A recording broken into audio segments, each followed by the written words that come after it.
all of our concrete is down and is finished, I want to put a top coat of hardener on this. And it's a specialty hardener that we're going to explain a little bit later, but prepping for it is kind of key. The concrete's been finished for a couple of days now, and a lot of dust has come on, and especially when they've cut the lines in, that puts a lot of dust back on the floor. So we want to vacuum that up, and then I'm going to wash it out. I can't just use a blower to blow it out, because if you use a blower, it'll put the particles in the air and then they'll settle right back down. So we want to vacuum up as much of this dust as possible before we seal this concrete completely. So we've got the shop vac, and because it's such fine particulates in the dust, we're going to be using a bag to help keep some of that down. Because if you don't, you'll clog up your filter immediately, or your exhaust from your vacuum will just keep pumping the really, really fine particulates back out. So using a bag and a filter is the best way to keep all of the particulates down. And concrete dust is so fine, so we definitely need to use the bag.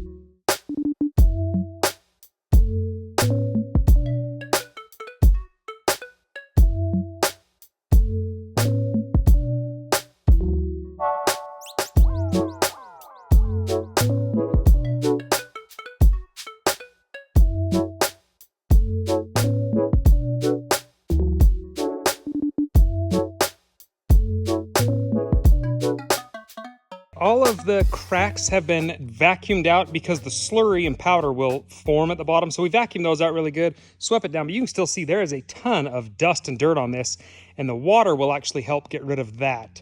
So our next step is to just wash this thing down and let it dry overnight. One thing that is super nice is the pump that feeds the house has a very high PSI, and it has a direct port to this hose, so the shop can be washed out. I don't even need the pressure washer because I'm going to have high enough PSI on this. It's really going to have a good jet stream here.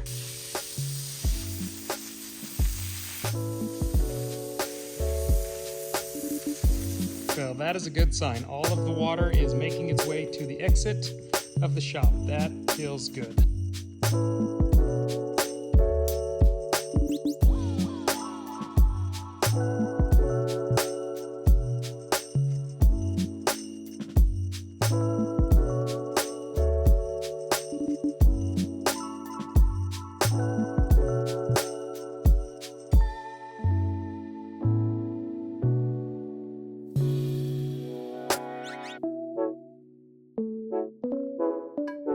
With all of our clean surfaces, even though they only lasted an evening from last night, all of the wind has blown in dust. So I'm kind of contemplating on waiting for the doors to be done next week and then sealing the concrete, but I really don't want to wait to keep things out of the shop. I'd like to get stuff cleaned up. But what we're doing now is filling in all of our relief cuts. When you cut concrete, or when you pour concrete, you need to be putting relief cuts in.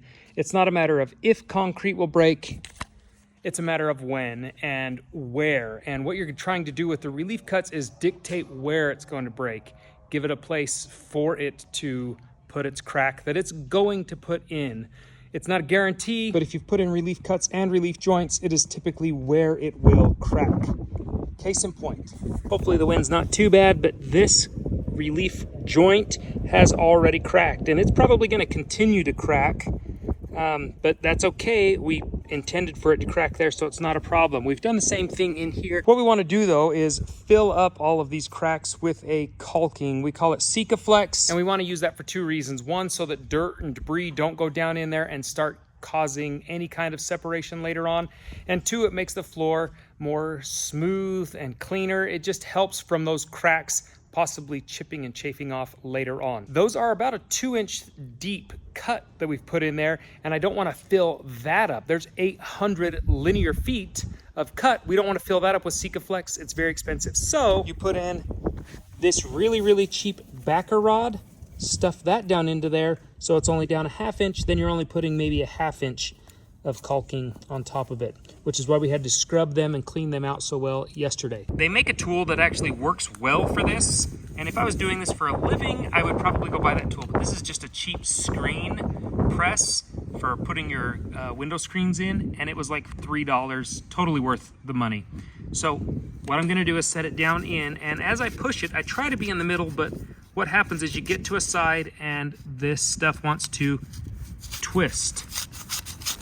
What I try to do is feel with my fingers, if I've twisted so far one way, I put it on the other side and it will actually twist back the other way, so it's not constantly making a single round.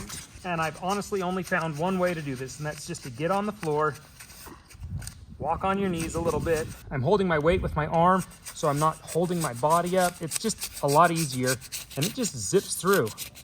Sometimes this stuff runs out. You run a length, or it tears, it gets bound up, whatever. It's not a big deal. What I like to do is remember where I end, especially if I have to go get a new roll. I'll take my tool and set it down so I know my tubing ends right there, because it's kind of hard to see in there.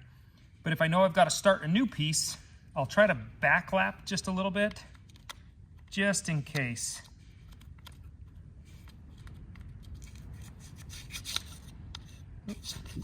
And lay it down on top. It's not going to be a watertight seal. We just need it to hold the caulking from going all the way down in the bottom so that we don't spend too much on caulking. The worst case scenario is your caulking goes all the way to the bottom and you have to spend more. It just costs more money and it takes more time. Not the worst thing, but this is at least a way to save you money. And it's a really simple process.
So far, putting down the Sikaflex has worked pretty well. The only problem I'm running into is last night when I left everything, I topped it all off. It was full, they looked good. But if you look down them all right now, you can kind of see that divot. That little divot right there, it's all through it. So no matter how full I get them, they're just kind of sinking a little bit more. And I'm worried it's not gonna look very good. I'm worried I'm gonna have to just keep filling it back up. It is still a little tacky, which they said it would be. It takes 3 to 5 days to cure. And all this excess, we're actually just gonna cut off with a razor knife. But in the meantime, I think I'm gonna have to touch up some of these and refill some big spots. Like that's too deep. That's one thing they did warn me about. And I think maybe I put my backer rod just a little too low. There is a tool that makes it go only like 1/4 of an inch deep, but as much as I hate that it's that deep and I'm having to spend more on the Sikaflex to fill it up, I feel like that's gonna stay in there a little bit better, filling that void as much as possible. I think it's gonna be better. Maybe I could be way wrong. I could be way off on this, but this stuff is capable of filling like 1 or 2 inch gaps. It's capable of filling quite a bit of space. So the deeper I can make this go, the better. It just comes with a cost, and it's the cost of the Sikaflex. It's about 15, 16 bucks per tube, so it is expensive. I've used 9 tubes already, and I've got 6 more. Hopefully we can get more of it today. It is a Saturday, so it's not something that I am certain you can get at Home Depot or Lowe's. We're gonna go in and see if we can find it, but the stuff I got it at was a concrete specialty store, so that's where you're gonna have to order it from. I will link it down below if you're looking for it as well.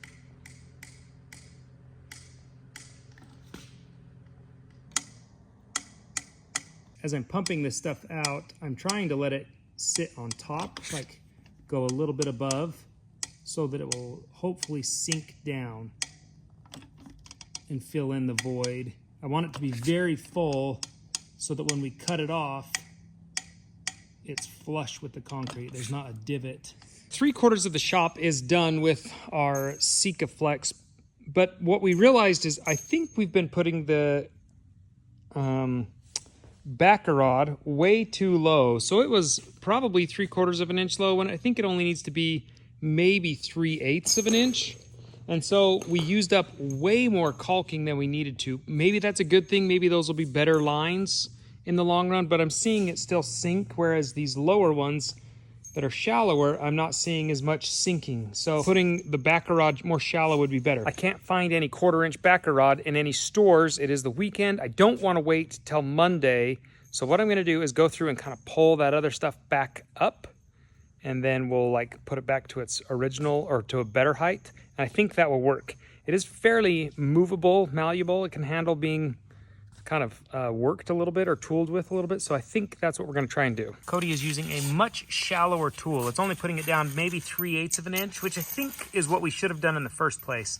That's made all of the difference. And so we quickly pulled up the old and just reset it, and it seems to be okay. It may have some open spots that may allow a little more seepage through, but overall we're gonna save on the caulking and get it to stretch. The only reason that I'm really pushing to get it done today is because I need multiple days for cure time before we can go in and cut it, and it needs to be cured well enough so that we can put the hardener down, and I'm kind of losing daylight here as far as deadlines. So we're trying to work on that so we can get it done before next week. So that's why we're trying to get it done today. So that's why we're kind of making do with what we've got, but we're not sacrificing quality, at least. I don't think so.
We have got all the caulking down, and we've actually gone through and cut it and scraped it all up.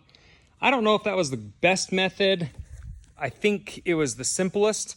It's a lot easier than trying to tape it and then fill it up to be perfectly flush. I feel like that's going to create a divot no matter what. So this does get that perfectly flat, or at least level with the concrete look. So I like it, but now we have to clean all this mess up and get it prepped and ready for hardener. No, this is not some awful looking spaghetti. This is the shavings of all of the caulking that we went through and cut smooth.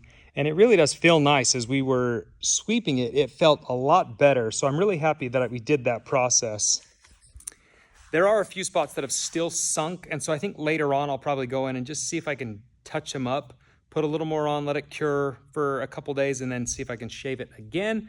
But as far as putting the sealer down now, all of the sides of the joints, which we were worried about the sealer preventing the caulking from sticking to, Those are covered, so now it's just building on top of the existing caulking. Should be okay. So I think we're gonna be prepped and ready for the hardener tomorrow. We're gonna try it out, see how it works, pending weather. What I'm worried about is maybe putting the hardener on before the doors are on and having dust come and settle on it. But if we have rain for tomorrow, then we should be good. It'll just allow a dampness in the air, and that will take the dust out of the air, so we'll sweep it one more time and then lay it on. We'll just see. Stay tuned, we'll show you.